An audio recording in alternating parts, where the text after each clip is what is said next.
Madagascar is special for many reasons. The world's fourth largest island has evolved in Indian Ocean isolation for billions of years. 90% of its wildlife is unique to the territory.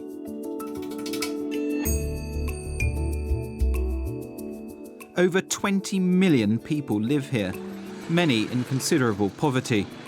The island was ruled as a French colony from 1896 until it won independence in 1960.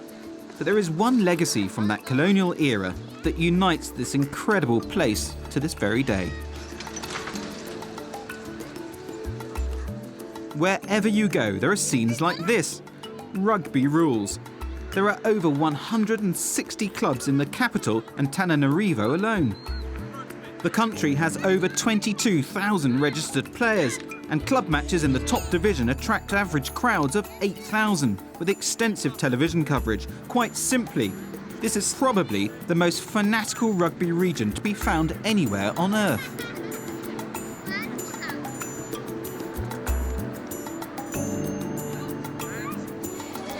Last weekend, Madagascar welcomed Senegal, Morocco and favourites Namibia to contest Africa Cup Group 1B, but more importantly, kick off African qualifying for Rugby World Cup 2015.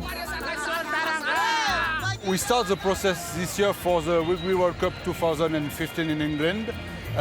In fact, we have three groups, groups C, B and A. For this year, the winner of the Group C will be promoted to Group B, and the last team of the Group B will be relegated for Group C, and the same between Group B and Group A. And next year, same process, and in 2014 we will have the final tournament for the Group A, and the winner of the Group A will be qualified for the Rugby World Cup, and the finalists will play the repêchage.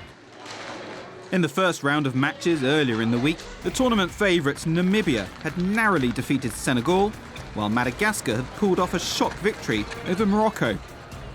Over 40,000 fans were packed into the Mahasamina Stadium. Many of them had arrived as early as 6 in the morning to secure their seats.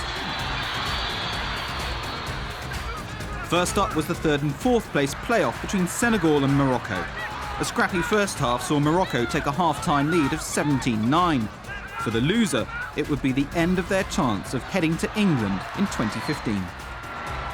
Senegal regrouped and were inspired in the second half, wiping out the deficit and leading by 6 points entering the closing stages. With a last-second score from Morocco, the result came down to the final conversion.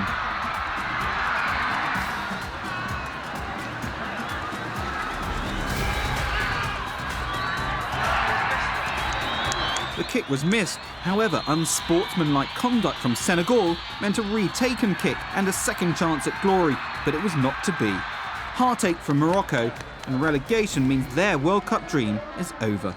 Senegal live on to fight another day. In the contest for first place and promotion to the Elite Division 1A, Madagascar faced Namibia, a side who have appeared at the previous 4 World Cup finals. From the first whistle, the Mackies gave their phenomenal support plenty of reason to cheer. 2 quick tries from the underdogs established a 19-0 lead after just 20 minutes.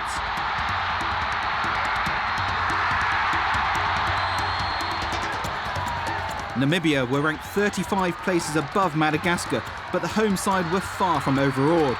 Inspired by the wall of noise from the stands, they went in at half-time 29-14 up.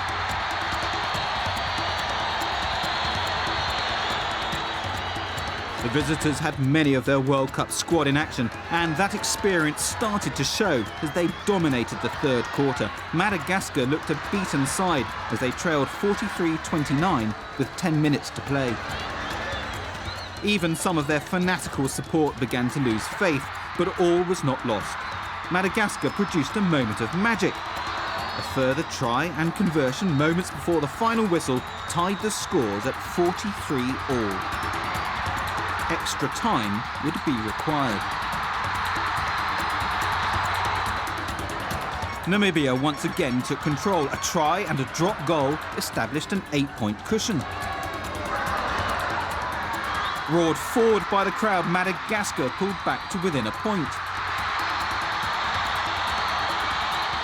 A late Namibian penalty would surely be enough to close the game out.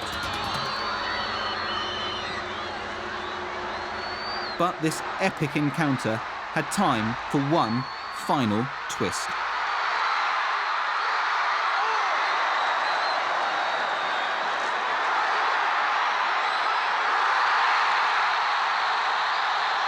"57-54, the Madagascans had pulled off one of the great shocks in modern rugby.